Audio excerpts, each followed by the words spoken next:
Hello everyone, সকলোকে স্বাগতম জনাইছো আমাৰ চেনেলৰ অন্য এটি ভিডিঅ'লৈ। আজি মই ৰাজমা মাছৰ সৈতে বনাইছো।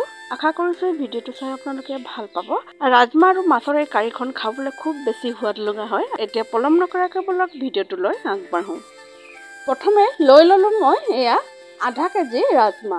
ৰাজমাখিনি মই আধা ঘণ্টাৰ পৰা পানীত তিয়াই থৈছিলো আৰু এয়া বাকলিখিনি কোমল হৈ যোৱাৰ পিছত মই এয়া ভালদৰে বাকলিখিনি গুচাই লৈছো।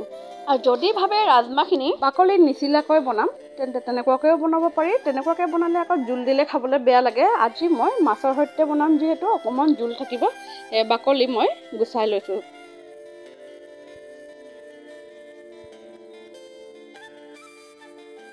গোটেইখিনি এয়া বাকলি গুচা হৈ গ'ল। এইফালে মই মাছ লৈ লৈছোঁ। মাছত মই হালধি আৰু নিমখ দি ভালদৰে সানি লৈছোঁ। এইখিনি মই ফ্ৰাই কৰি ল'ম।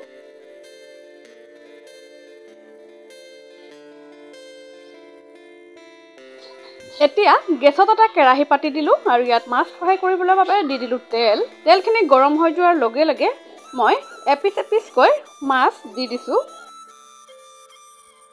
5 পিচ মাছ দি দিলোঁ আৰু এইখিনি মই অলপ ৰঙচুৱাকৈ ধুনীয়াকৈ ফ্ৰাই কৰি ল'ম। এয়া মাছৰ এটা চাইড ৰঙা হৈ গৈছে, লুটিয়াই দিছোঁ।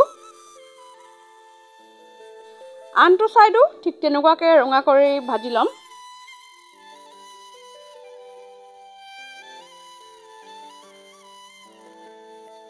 প্ৰায় 1 মিনিটমান সময় হাই ফ্লেমত মই মাছখিনি ভাজি ল'লোঁ।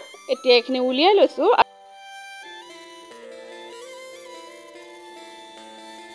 মাছ ভাজি বাচি যোৱা তেলতে মই এড কৰি দিলোঁ কাটি থোৱা এটা পিঁয়াজ। পিঁয়াজখিনি মই অকণমান ৰঙচুৱালৈকে ভাজি ল'ম।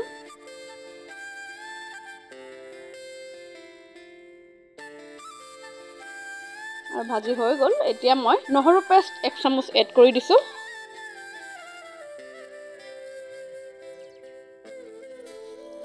নহৰুখিনি দি মই ভালদৰে ভাজি লৈছোঁ আৰু এতিয়া দি দিছোঁ এচিকুট পানী। যিহেতু মই শুকান মছলাখিনি এড কৰিম, সেয়ে পানী অকণ এড কৰি দিলোঁ আৰু দি দিছোঁ 1 চামুচ হালধি গুড়ি, 1 চামুচ জিৰা গুড়ি আৰু সোৱাদ অনুসৰি নিমখ। এইখিনি দি মই ভালদৰে মিক্স কৰি লৈছোঁ।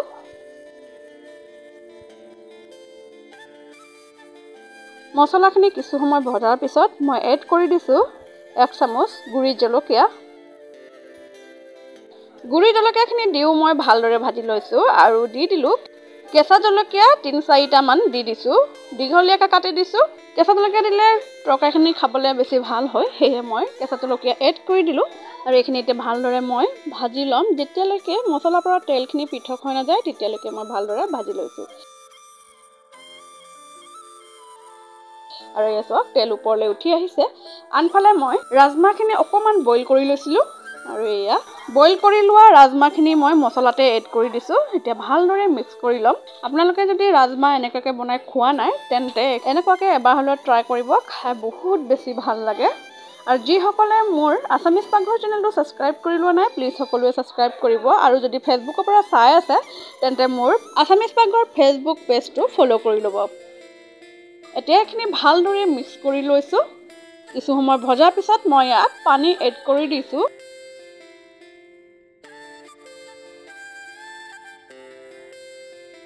আৰু জোলখিনি দি দিয়াৰ পিছত যেতিয়া উতল আহি গৈছে তেতিয়া মই মাছখিনি এড কৰি দিছোঁ।